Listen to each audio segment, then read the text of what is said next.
में व्यंग करने के लिए ज्यादा लंबी चौड़ी बात नहीं करनी पड़ती, छोटी छोटी एक पंक्ति में आपके बीच में व्यंग करता हूं।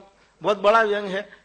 एक घटना आपके बीच में रखता हूं, हमारे देश की धर्मनिरपेक्ष राजनीति कहां से चली और कहां तक पहुंच गई। एक घटना घटी गोधरा में, एक ट्रेन जली, 59 हिंदू तीर्थयात्री जिंदा जल के राख हो गए।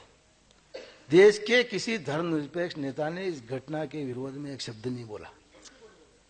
क्यों नहीं बोला, ये जानकारी आज तक किसी के पास में नहीं है।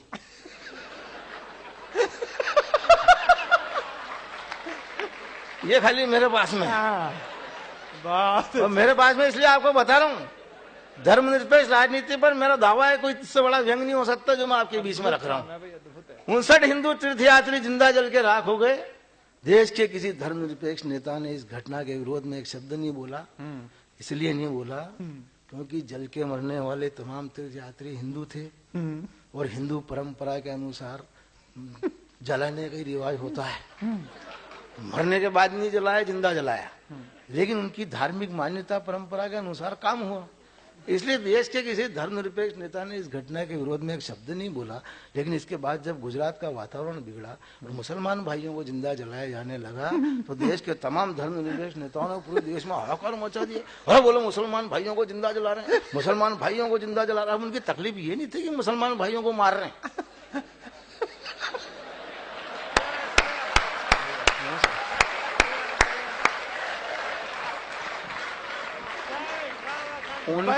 वाह शांति, एक बार जोरदार तालियां शांति के लिए। वाह, उनकी तकलीफ ये थी कि यार इनमें जलाने का नहीं गाड़ने का रिवाज होता है। आपको मारना है तो भले ही मारो, जलाओ मत, गाड़ो। ये देश की धर्मनिरपेक्ष पता नहीं चल रहा है। इसके बाद जब गुजरात का सारा वातावरण बिगड़ा, कई बार कुमार भाई संकट इसलिए पैदा हो जाते हैं कि आदमी को जहां होना चाहिए वहां होता नहीं, तब भी संकट पैदा हो जाता है। इसके बाद जब गुजरात का वातावरण बिगड़ा तो देश के तमाम धर्मनिरपेक्ष नेताओं ने पूरे देश में हाहाकार मचा दी। बोले गुजरात से नरेंद्र मोदी को हटाओ, गुजरात से नरेंद्र मोदी को हटाओ। मेरा भी दिमाग खराब हुआ, मैंने तुरंत हटाओ। कोई जरूरत नहीं इस आदमी की गुजरात में, इसको दिल्ली में लगाओ।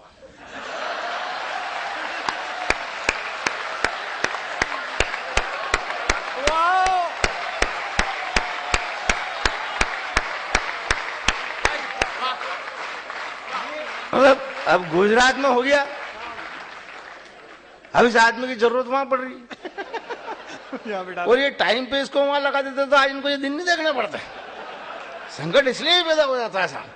और एक समस्या और एक समाधान, सारा वातावरण, सारा घटनाक्रम जब ये निपटा तो ये सब कुछ निपटने के बाद देश के तमाम धर्मनिरपेक्ष नेताओं ने, आपको याद होगा, याद दिला रहा हूं, ये सारा घटनाक्रम निपटा। इसके बाद देश के तमाम धर्मनिरपेक्ष नेताओं ने माननीय सोनिया गांधी के नेतृत्व में राजघाट पर धरना दिया।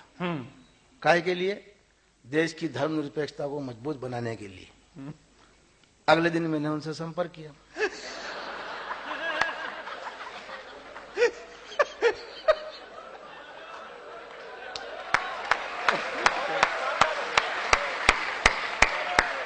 समाधान देखना सब, देश की बहुत बड़ी समस्या का समाधान बता रहा हूं।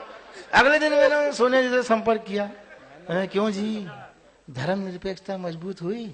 बोले नहीं हुई। मैंने कहा मैं बताऊं कैसे होगी? मेरे पास तो समाधान है। बोले बताओ।